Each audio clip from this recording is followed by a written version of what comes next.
Machine? Am I a person? Am I a war hero? Am I a criminal? That's Benedict Cumberbatch playing British math genius Alan Turing. He's nominated for his first Oscar. But Ben Tracy shows us how Cumberbatch is already one of the most recognizable faces in show business. He's become a regular on the red carpet, with roles on the small screen. The name Sherlock Holmes and the address is 221B Baker Street. And the big screen. What's it called? The Imitation Game. Benedict Cumberbatch is having what's known in Hollywood as a moment.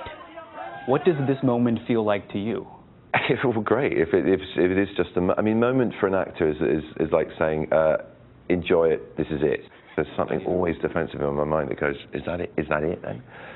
I mean, it can't get better than this. I don't imagine it ever will, but at the same time, I'm going to get better. I'm going to get better as an actor.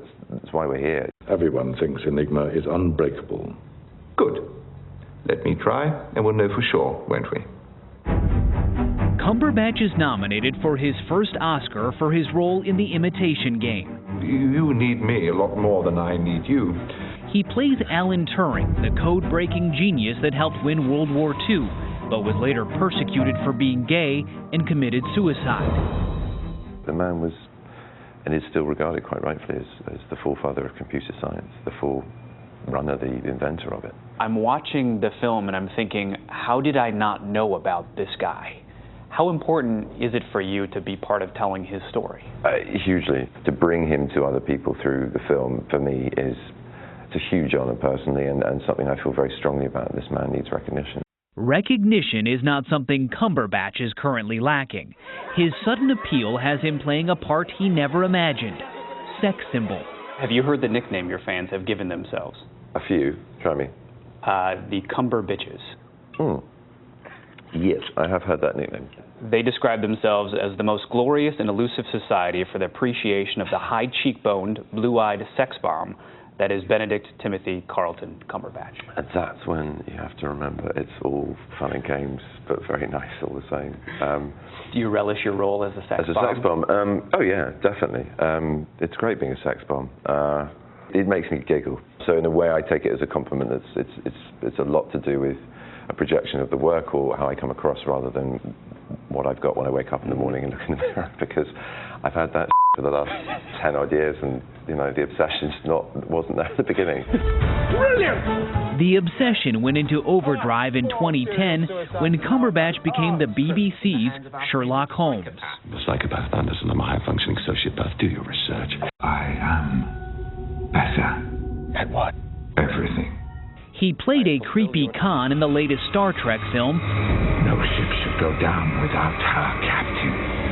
And employed his broad British baritone as the voice of a dragon in The Hobbit. I smell you. I hear your breath. Cumberbatch says it is surreal to be in the company of his acting idols, close enough to photobomb Meryl Streep at the Golden Globes. But then you have a conversation and you realize that they're actors. We do the same job. So suddenly it sort of weirdly levels out, and that's even weirder when you're like, hey, hi Meryl, hey, how are you? How was your Christmas? Just people. Just people, everyday people. The actor is now 38 and glad that fame has found him later in life when he's better able to handle it. Lots of stuff in my life is happening which is truly phenomenal. I'm 38 and I finally settled down, and you know, my private life couldn't be in a more sort of spectacularly wonderful place. He just got engaged to theater director Sophie Hunter, and they are expecting their first child. But he doesn't like talking about any of that. You announced your engagement in the Times of London. Which seems an utterly hypocritical thing for someone who doesn't like to talk about their private life to do, but it's just a very traditional format to announce an engagement. You know, it just seemed like a thing I would have done if I wasn't in this exalted and weird position of being famous for my work. Winning an Oscar would only turn up the heat on his red-hot career and the passions of those devoted fans. When everything's changing around you, how do you keep it from changing you? A good question. Well, by remembering that, really, that it's going on around you, that it isn't you, it's something else, and at best you are being recognized for something you love doing. But yeah, it's bizarre. I mean, it's great, but it's bizarre. For CBS This Morning, Ben Tracy, Los Angeles. he seems to have his head screwed on straight. I love when he said, when Ben said, how do you feel about being a sex bomb? It's fun. I like it. Yeah. Most people say, oh, no, no, no. He's great. And Jeff, good in imitation Jeff, game. how do you feel about being a sex bomb? He is rolling, man. Just keep giggling.